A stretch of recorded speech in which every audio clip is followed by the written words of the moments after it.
Existe uma promessa que as escolas de idiomas fazem. Fale inglês como um nativo. Isso aqui é uma exigência, que é um problema muito sério. Sabe por quê? Porque isso vai gerar um pânico, um medo de errar. Você fica com tanto medo de errar, a sua voz nem sai. Esse planeta é maravilhoso. Ele tem hoje 193 países. O inglês é a língua internacional de todos os países hoje. Então, 193 países, todo mundo inteiro tentando aprender inglês. Em poucos anos, haverá mais falantes não nativos da língua inglesa do que nativos. E há também diferenças grandes de sotaques entre os países da língua inglesa, inclusive até dentro de um país como os Estados Unidos, você vai ver diferença de sotaque entre as regiões. Quando eu cheguei na Jamaica, na ilha Jamaica, eu não consegui entender o que eles falavam, gente, porque ele tem um sotaque britânico, só que ele puxa para o vocabulário americano. Tem influência do crioulo, que é uma língua africana. A Índia é um país gigantesco. Em cada região eles falam inglês de um jeito diferente. Quando você vai para a Europa, você vai na Alemanha, vai na Holanda, e cada um com o seu sotaque. O alemão falando inglês com sotaque alemão. O belga falando inglês com sotaque holandês ou francês. Então cada um tem o seu sotaque. O que é o sotaque? Accent. No Brasil, cada região tem o seu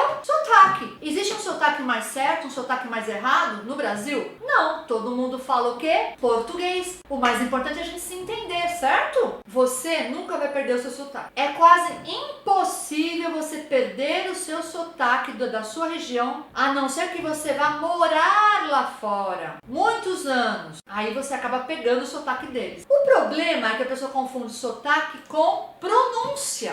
A pronúncia das palavras você tem que saber, você tem que aprender. A palavra fly é voar. Escreve flee. Qual que é a pronúncia da palavra? É flee? Não. A pronúncia vai ser sempre fly e nunca flee. Então você tem que aprender a pronúncia da palavra para não falar errado. Então você vai estudar inglês procurando saber qual é a pronúncia das palavras, porque aí você vai entender o que eles falam e eles vão entender o que você fala. Se você não nasceu e não morou lá no exterior, é muito difícil você falar igual a um nativo. Essa promessa é falsa. O mundo inteiro fala inglês, mas cada um com o seu sotaque. Existe o mais certo? Existe o mais errado? Não. Então você não tem que se preocupar em perder o sotaque brasileiro. Sabia que os americanos gostam do nosso sotaque? Para eles é agradável, é fofo, é gostoso. Eles gostam muito mais de um brasileiro falando inglês do que de um alemão falando inglês, que arrasta muito. O francês, quando fala inglês, arrasta muito. O italiano, uma sílaba pode denunciar a sua origem. Às vezes uma frase, uma sílaba. Relaxa e focar mais em aprender a pronúncia das palavras do que ficar falando inglês perfeito,